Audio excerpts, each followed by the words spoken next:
깨달아지게 하여 주시고 그 말씀 우리의 신비에 깊이 새기는 은혜 시간이 되게 하옵소서. 감사드리며 예수님의 이름으로 감사하며 기도하옵나이다. 아멘. God is good. 인사합니다. All the time. 하나님은 선하십니다. 여러분의 그 믿음의 고백대로 되시기를 주의 이름으로 축복합니다. 오늘은 하나님을 닮은 자녀들 5번째 시간이 됐습니다. 오래 참는 것, 오래 참다라고 하는 이 주제를 좀 함께 묵상하려고 합니다. 어느 모 교회에 장로님 한 분이 교회에서 심호하시면서 또 섬기고 봉사하시면서 교인들과 또 교회 당회에서 일하시면서 너무 마음이 지쳤습니다. 힘들고 어려운 마음이 있어서 교회를 떠나야 되나? 이런 마음까지 들었다고 해요. 그런데 그렇게 속상한 마음을 뒤로 하고 이제 교회 문 밖에 나섰는데 길가에 꽃을 파는 할머니를 만나게 됩니다. 행색을 보니까 남루한 옷을 입고 가난해 보이는 할머니셨어요. 그런데 표정을 보니 얼굴 표정은 너무나게 환하게 행복하게 웃고 계시는 거예요. 그래서 이 장로님이 그 할머니께 물었어요. 아니 할머니, 사시면서 무엇이 그렇게 좋길래 그렇게 얼굴을 환하게 웃으면서 지내시나요? 괴롭고 고달프고 어려웠던 일은 없었습니까? 라고 그렇게 건네어 여쭈어 보았습니다. 그랬더니 할머니 왈, 어디 괴로운 일 없는 사람이 있겠어요. 평생 살면서 그런 일들이야 산더미처럼 그렇게 태산가도 높지요. 그런데 생각해보니 예수님께서 우리를 위해서 죽으시고 사흘 만에 다시 부활하셨는데 이쯤이야 거뜬히 이겨낼 수 있죠. 그 부활의 소망과 그 생명이 나에게 있는데 어찌 내가 주님 앞에 얼굴을 구기며 살 수 있겠어요? 라고 이렇게 이야기를 하더래요. 그러면서 그 할머니 하는 말, 그렇게 힘들 때 꼭 이 하나를 생각한다고 이야기를 건네줍니다. 사흘만 참자. 사흘만 참자. 어둠은 사흘뿐이다. 사흘만 소망을 잃지 말자. 그렇게 꼭 자기에게 다짐을 한다고 그렇게 장로님께 건네주었어요. 장로님이 그 할머니와 대화하면서 참 귀한 깨달음을 얻었어요. 그리고는 교회에 다시 돌아가셔서 가슴 아프고 속상한 일이 있어도 이 할머니가 건네준 이 한마디를 꼭 자기 가슴 속에 깊이 말하곤 했다고 합니다. 따라해 보실까요? 사흘만 참자. 사흘만 꾹 참자. 사망은 사흘뿐이다. 옆에 인사하시겠습니다. 사흘만 참으세요. 사흘만 참으세요. 그러면 부활의 아침이 옵니다. 그러면 죽음의 권세는 물러납니다. 마음이 너무 힘들고 어렵고 너무 속상할 때 이렇게 외치는 거예요. 사흘만 참자. 그러면 오래 참음 설교는 다 끝난 겁니다.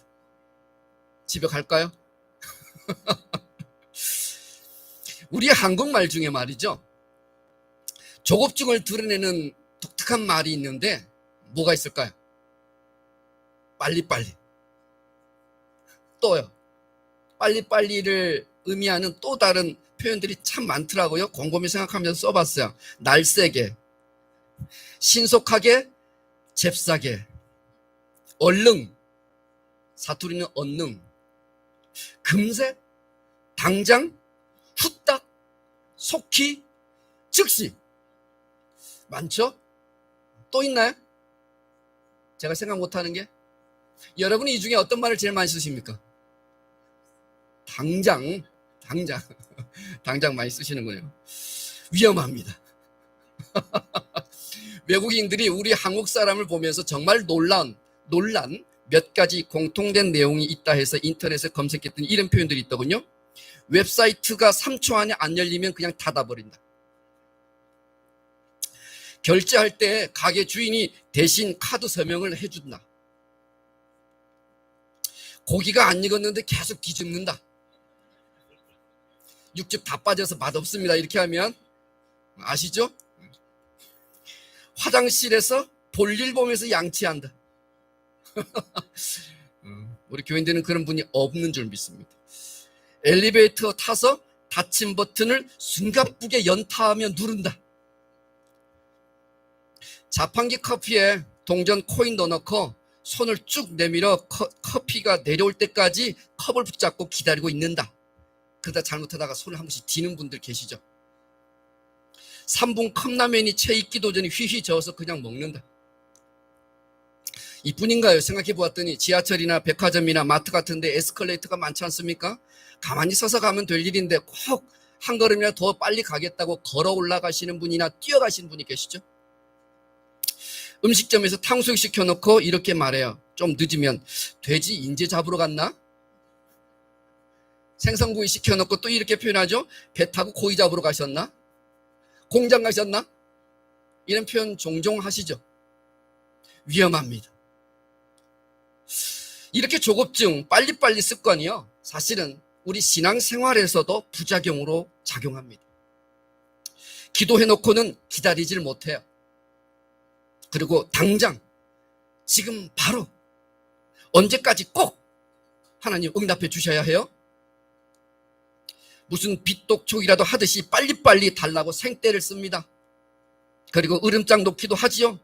저 이 기도 요때까지 응답하지 않으시면 제 교회 떠날 거예요. 하나님 계시지 않은 걸로 제가 인정할 거예요. 심지어는 그렇게 기도해 놓고는 그냥 기도 응답이 있기 전에 팔 걷고 벌써 일을 시작합니다. 다 일 저질러 놓고 나중에 하나님 뒷소습 좀 해주세요. 이런 일들이 종종 우리에게 일어나지요.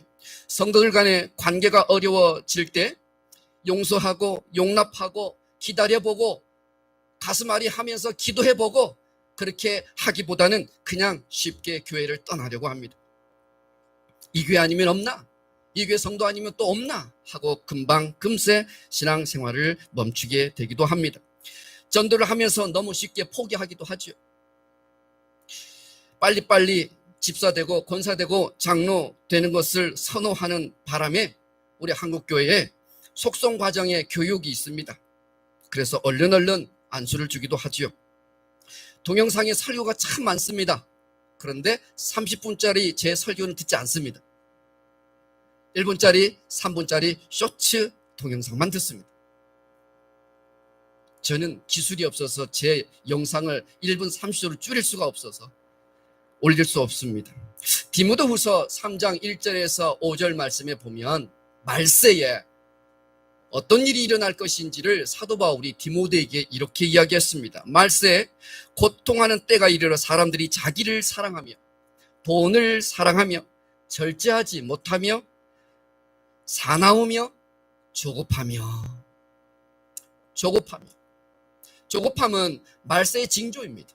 그래서 제가 아까 서두에 말씀드렸습니다. 그런 표현들을 많이 쓰시는 분들 주의하고 조심하라고 말씀드린 이유는 그것은 말세의 그 문화, 그 구습들을 쫓는 나의 모습이 되기 때문에 그렇습니다. 현대인들은 기다리고 참는 것을 어려워합니다. 그러나 성경의 진리는 오래 참으라고 가르칩니다. 야고보서 5장 7절 말씀에 보니까 이런 표현이 있어요. 농부가 귀한 열매를 바라고 길이 참아 이른 비와 늦은 비를 기다리는 것처럼 너희가 길이 참으라. 저 열매를 얻기까지 농부가 얼마나 간절함으로 매일 아침 저녁 조석으로 들판에 나가면서 땀을 흘리며 하늘을 보면서 이른 비와 늦은 비가 필요하다고 그렇게 기다리며 기도하면서 한 해 농사를 지었을까요? 저 발걸음과 저 수고의 땀을 우리는 저 한 장면에서 볼 수 있을 거예요. 저희 아버님이 어릴 때 저한테 그런 이야기를 하시더군요. 곡식은 주인의 발걸음 소리를 듣고 자란다고 하시더라고요. 저는 그게 무슨 말인지 몰랐어요. 그래서 그렇게 아침 새벽부터 저녁까지 그렇게 들판을 다니셨던 것 같아요. 농부들의 그 기다림, 그 간절함, 바로 너희 믿음 생활에 그 기다림이 필요하다고 우리에게 가르치는 거예요. 이런 같은 맥락에서 우리가 오늘 생각해보고자 하는 오래 참음은 성령의 열매라고 또 말씀하시네요. 갈라디아서 5장 23절로 본문 읽었는데요. 오직 성령의 열매는 사랑과 희락과 화평과 오래 참음과 자비와 양성과 충성과 온유와 절제라고 이야기하고 계세요. 오래 참는 것은 다른 말로 표현하면 인내라고 이렇게 표현할 수 있을 거예요. 그런데 한자어를 가만히 그 구조를 보니까 이 참을 인자에 견딜 내자인데 참을 인자를 가만히 보니까 뭐가 있어요? 마음심 변 위에 칼도자가 있어요. 칼, 여러분이 주방에서 쓰시는 칼. 칼도자가 있는데 그 칼도자에 점이 하나 찍혔어요. 이게 뭐냐니까 한자 사전을 찾아보니까 이 점은요, 그 칼의 날이 아주 예리하게 뾰족하게 섰다는 것을 의미하여서 강조하기 위한 그런 부수래요. 저게 점이. 그래서 칼도자에 점을 찍는 것은 그 칼이 아주 예리하다는 거예요. 그런데 거기 위에 그 아래 뭐야? 마음심이 있어요.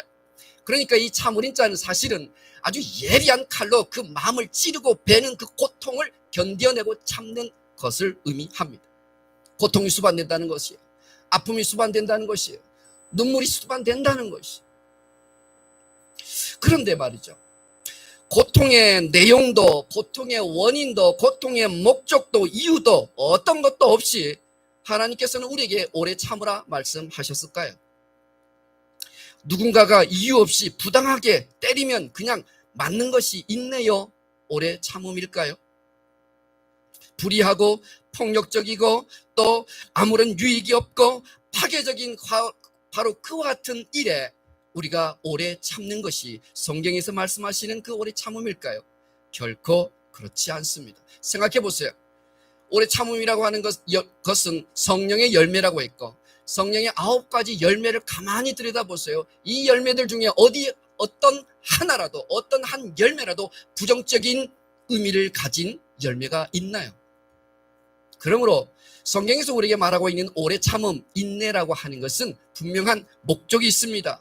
분명하게 지향하는 내용이 있습니다. 이유가 분명합니다. 그건 뭘까요? 바로 사람과의 관계입니다. 사랑하는 관계, 이 관계에서 이 오래 참음이 출발합니다. 그리고 이 관계에서 사랑의 열매를 맺기 위하여 오래 참으라고 말씀하시는 것입니다.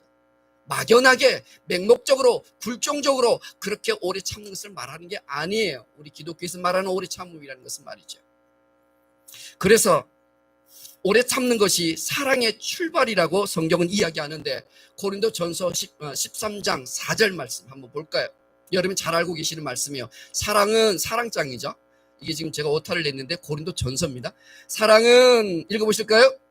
오래 참고 사랑은 오냐며 시기하지 아니하며 사랑은 자랑하지 아니하며 교만하지 아니한다.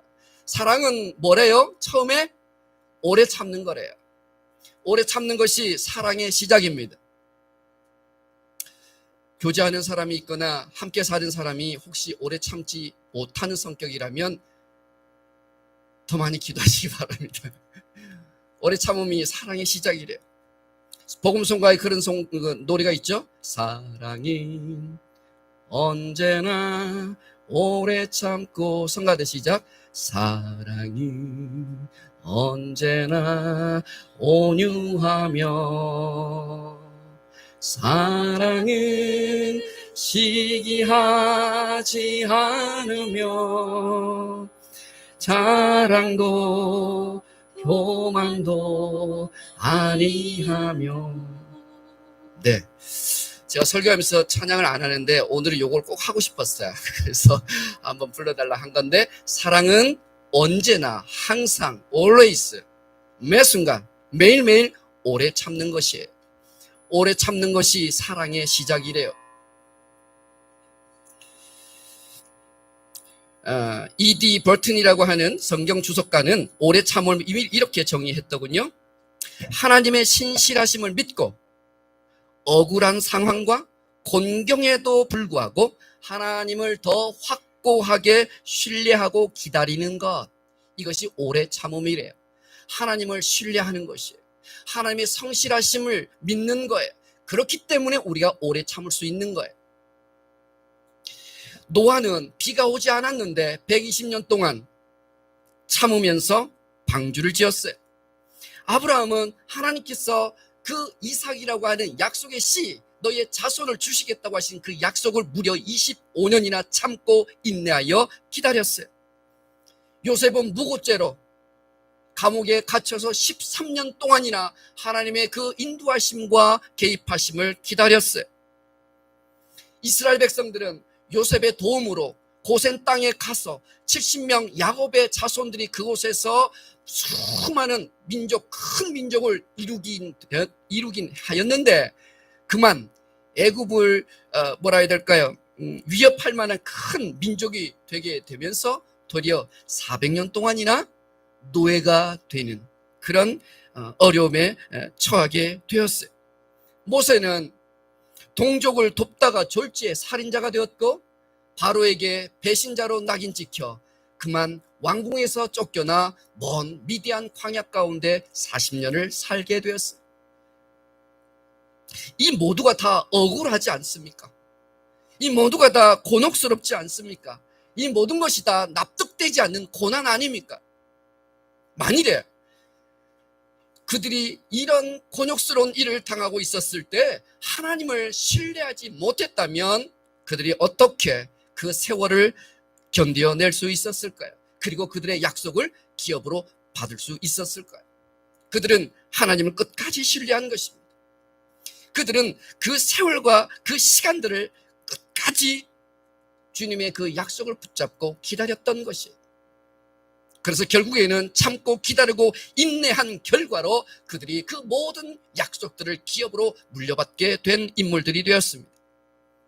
우리는 종종 급해서 또 마음이 초조해서 속이 타서 기도할 때가 있습니다. 작정하고 기도하고 금식하며 기도하고 또 때로는 부르짖으며 간절하게 기도할 때가 있지요. 우리 인생은 반드시 그런 때가 옵니다. 또 그런 때가 오면 반드시 우리는 이렇게 기도해야 하기도 합니다. 그런데요, 그럴 때 우리 하나님께서 즉각 응답을 주시던가요?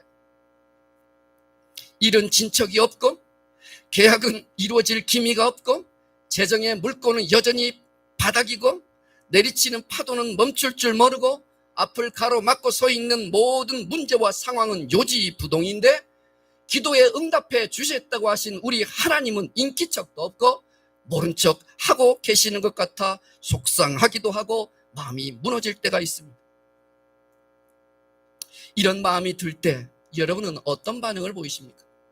그래도 참고 인내하며 하나님의 개입하심을 기다리십니까? 아니면 두 팔 두 손 걷고 그냥 먼저 일을 시작하시렵니까? 이런 마음이 우리가 속상하고 마음이 무너지고 하나님이 진짜 계시는가? 라고 하는 마음이 드는 그 진짜 이유는요, 한 가지입니다. 그것은 하나님을 신뢰하지 못하기 때문입니다. 우리는 말이죠, 기차나 버스를 탈 때 조바심 갖지 않습니다. 왜냐하면 정해진 그 시간에 반드시 기차나 버스는 올 것이기 때문에 아무도 의심하지 않고 기차와 버스가 올 것을 믿습니다. 할렐루야. 그리고요, 운전을 하면서 빨간 신호등이 켜지면 초록불이 켜질 때까지 얌전히 기다립니다. 그렇지 않습니까? 어떤 운전자도 진땀을 흘리면서 초록불이 안 켜질까봐 초조해하거나 불안해하는 운전자는 없습니다. 왜요? 반드시 초록불이 바뀔 것을 우리는 알고 믿기 때문이에요. 그런데 우리는 하나님 앞에 하나님이 나에게 응답해 주실 것이라고 하는 이 사실에 관하여 기차보다도 버스 시간표보다도 신호등보다도 우리는 신뢰가 없습니다. 그래서 빨간불인데 그냥 지나가려고 해요. 하나님은 하지 말라고 응답하지 않으셨고 아직 막고 계심에도 불구하고 자기가 가겠대요. 과태료 딱지 날라옵니다. 기억해야 해요. 하나님의 생각은 우리 생각과 다릅니다. 하나님의 길은 우리의 길과 달라요. 하늘이 땅보다 높음과 같이 하나님의 길은 우리의 길보다 높고 하나님의 생각은 우리의 생각보다 높음을 우리는 알아야 합니다. 하나님은 가장 완벽한 타이밍에 가장 정확하게 일하시는 분이세요. 저보다 저를 더 잘 아시는 분이세요. 그래서 그 하나님 우리는 끝까지 신뢰할 수 있어야 합니다. 그래야 우리는 하나님의 그 응답을 기다릴 수 있어요. 인내할 수 있다고요. 우리는 조급한 마음을 품지 않아야 해요. 그것을 경계해야 돼요. 조급함은 하나님을 믿지 못하는 불신이에요. 그리고 또 한 가지, 그 조급함은 죄를 부르는 요소가 됩니다. 사무엘상 13장에 보면 사울 왕이 이스라엘의 초대 왕이었는데 하나님께 버림받은 사건이 발생합니다. 허다한 모래알과 같은 그 군대들이 이스라엘을 이제 치려고 큰 군대를 데리고 블레셋이 이제 공격하러 오는 거예요. 하나님 앞에 먼저 예배하고 그리고 출정하려고 사무엘을 기다리고 있었는데 사무엘이 오지 않는 거예요. 사무엘 제사장을 기다리다 너무나 마음이 조급한 나머지 사울 왕이 그만 제사장이 드려야 되는 그 제사를 그 왕이 하나님 앞에 제사를 드렸네요. 이것이 사단이 났습니다. 하나님을 기다려야 했음에도 불구하고 하나님의 그 계명과 약속을 그가 지켰어야 됨에도 불구하고 그는 조바심이 나서 당장 쳐들어오는 그 적군이 너무 무서워서 내 군대를 이끌고 가서 이제 출정해야 되겠다는 조바심 때문에 그만 하나님 앞에 죄를 짓고 말았어요. 조급함, 그것은 죄를 가져오는 요소가 되는 거예요. 그래서 사울은 하나님 앞에 버림을 받고 말아요. 그리고 그 왕가가 이제는 베냐민 지파가 아니라 유다 지파 다윗에게 넘어가게 되는 것입니다. 사랑하는 여러분, 기도하는 제목들이 있지요? 있지요? 많이 있지요? 제가 다 알지 못하는 기도가 있으실 거예요. 끝까지 포기하지 마세요. 전도할 영혼을 찾고 계십니까? 포기하지 마십시오. 전도하려고 하는 그 영혼이 백방으로 노력해도 조금의 미동도 없고 끔찍하지도 않고 변화의 기미가 조금도 보이지 않아서 속상하시지요? 견디고 오래 참으십시오. 그리고 쉬지 말고 그분을 위해서 기도해 주십시오. 그러면 반드시 성령께서 진리의 빛을 그 영혼 가운데 비추어 그가 반응하게 될 날이 반드시 오고야 말 것입니다. 진로와 취업을 위해서 문을 두드리고 계시는 분도 계시지요? 묻고 두드리고 계속해서 찾으십시오. 하나님께서 하나님의 그 선하신 길로 인도해 주실 것이에요. 믿음의 성숙이 더디다고 생각하시지요? 속상하시지요? 왜 내 믿음은 저 집사님과 저 권사님보다 장로님보다 왜 못할까? 더디 성장하고 성숙할까? 그렇게 가슴을 치며 기도해 본 적 있죠? 안타까워해 본 적 있죠? 주님은 그럼에도 불구하고 바로 그 순간에도 두릅하고 걸음을 주면서 우리의 믿음을 성장시켜가고 계세요. 우리 좋으신 하나님은 지금도 햇빛과 물을 주시면서 내 믿음을 기르고 계셔요. 우리 남편, 우리 아내, 우리 자식 신앙이 더디 자라는 것 같아 정말 마음이 힘들고 어려울 때가 있지요. 그러나 조급해하지 마십시오. 하나님은 광야에서 길을 내시고 사막에 샘을 내실 수 있는 분이심을 확신하시고 신뢰하십시오. 동이 트기 전이 가장 어둡다는 속담이 있습니다. 반드시 곧 1시간 뒤면, 아니 내일이면 바로 승리의 아침이 오게 될 거예요. 여러분이 기도가 승리할 거예요. 여러분의 기도에 응답이 있을 거예요. 그 변화가 일어날 거예요. 우리 하나님이 신실하게 그 일을 지금도 행하고 계시기 때문에 그래요. 우리는 누워 잠을 자지만 우리 주의 성령께서는 도무지 우리가 잠자는 상황 가운데서 주무시지도 아니하시고 일을 하시는 분이세요. 유명한 곤충학자 찰스 코우만이라는 박사가 있었어요. 어느 날 애벌레 한 마리가 나방이 되어서 나오는 것을 곰곰이 쳐다보면서 관찰을 하고 있었습니다. 누에고치에서 조그마한 구멍을 내더니 그것을 빠져나오려고 몸부림을 치는 거예요. 더듬이가 하나 나오고 또 날개 쭉지가 조금씩 삐집고 나오는데 가만히 보니까 곧 나올 것 같은데 하루가 지나도 안 나오고 이틀이 지나도 안 나오고 3일이 지나도 안 나오는 거예요. 그래서 죽겠다 싶었어. 걱정이 돼가지고 그 구멍에다가 가위로 싹둑싹둑 그 구멍을 더 크게 잘라주어서 더 크게 키워주었네요.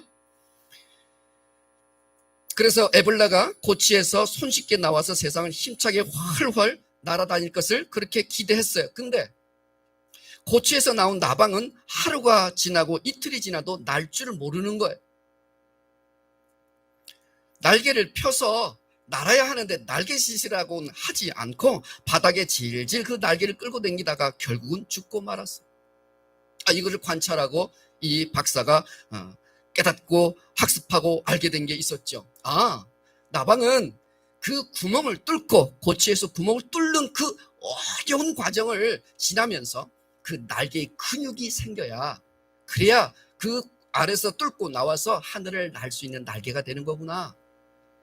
그런데 이 고치를 뚫고 나오는 과정 가운데 이 박사가 그냥 날개의 근육이 생기기도 전에 그 구멍을 열어줘 버린 것이죠. 오래 참는 그 기간은 의미 없이 지나는 시간들이 아니에요. 우리가 하늘을 나는 믿음의 날개를 갖추는 시간들이에요. 우리의 믿음이 더 견고해지고, 우리의 믿음이 더 단단해지고 튼튼해지고, 우리의 믿음에 근육이 생기는 시간들이란 말이에요. 만일에 그 시간을 스킵하고 생략하고 그리고 중략하고서 그냥 하늘을 나르려고 여러분이 고치에서 나오는 순간, 여러분은 믿음의 날개를 가질 수 없어요. 하늘을 나를 수 없단 말이에요. 말씀을 붙잡고 살 수 없단 말이에요. 그 힘이 없기 때문에. 그러니 오래 참음이라고 하는 이 기다림은 우리에게 성숙되어지고 숙성되어지는 기간들인 것을 기억하셔야 해요. 오래 참음이 믿음의 날개를 달아주는 거라면 어떻게 우리는 오래 참을 수 있을까요?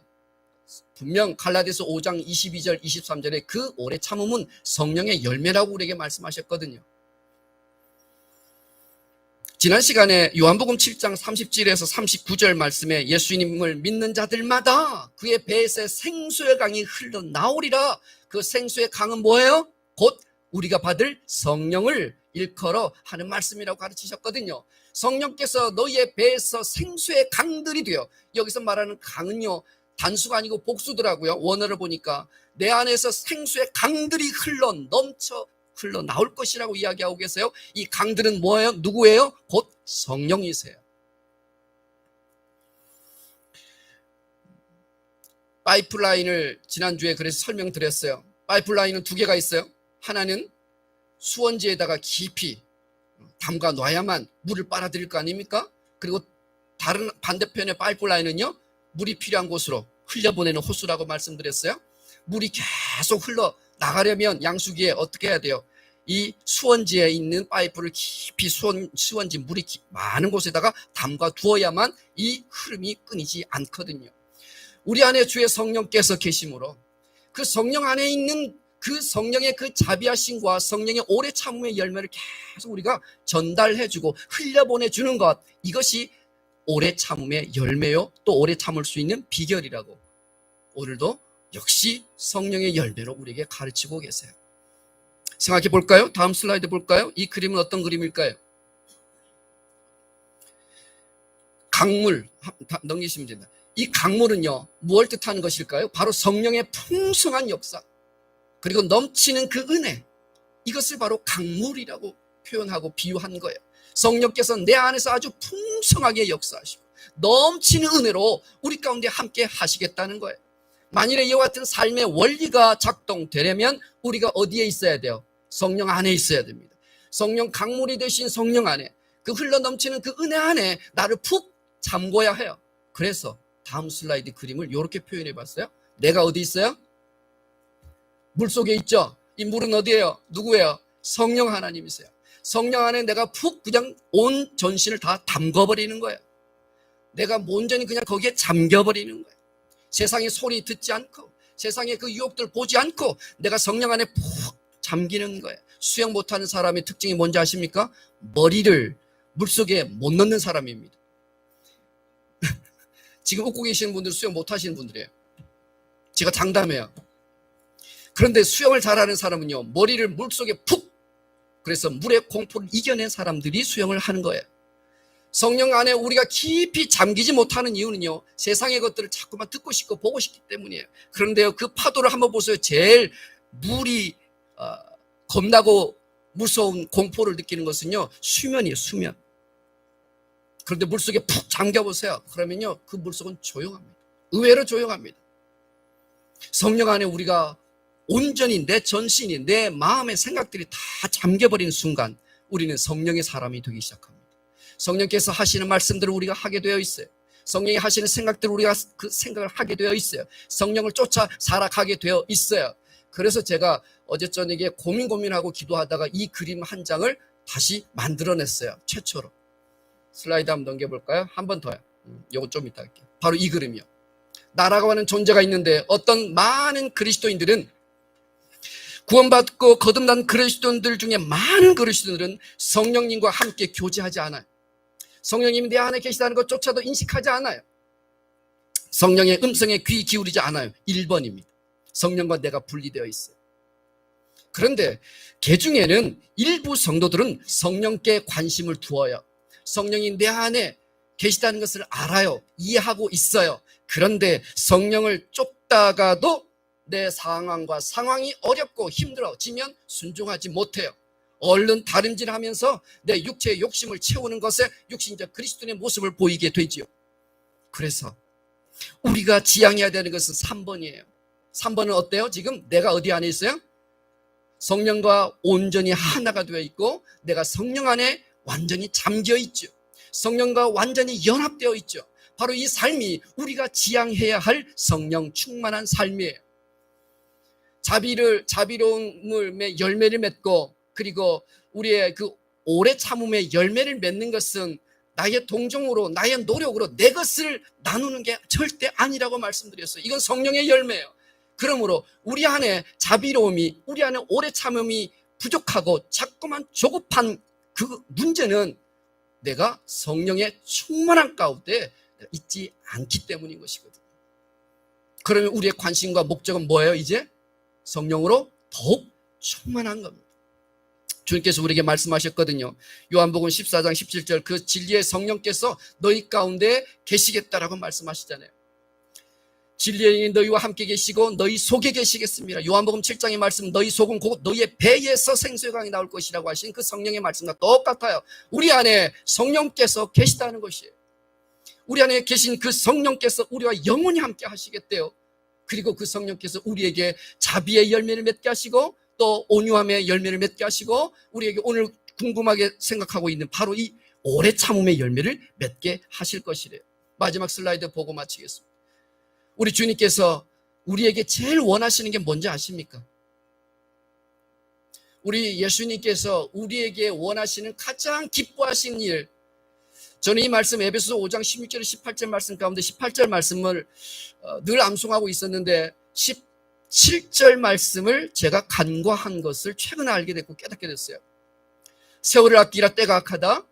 그러므로 어리석은 자가 되지 말고 주의 뜻이 뭐야? 무엇인지 이해해라. 18절 시작. 술 취하지 말라. 이는 방탕한 것이니 오직 성령으로 충만함을 받으라. 성령으로 충만함을 받으래요. 그런데요, 그것이 예수님의 뜻이요, 예수님의 깊은 열망이요, 예수님의 온전한 기쁨인 거 아십니까?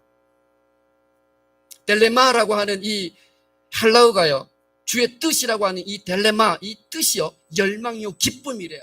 주님이 우리에게 기뻐하시는 것, 우리를 향하여 간절하게 열망하는 것은 너희가 성령으로 충만한 것.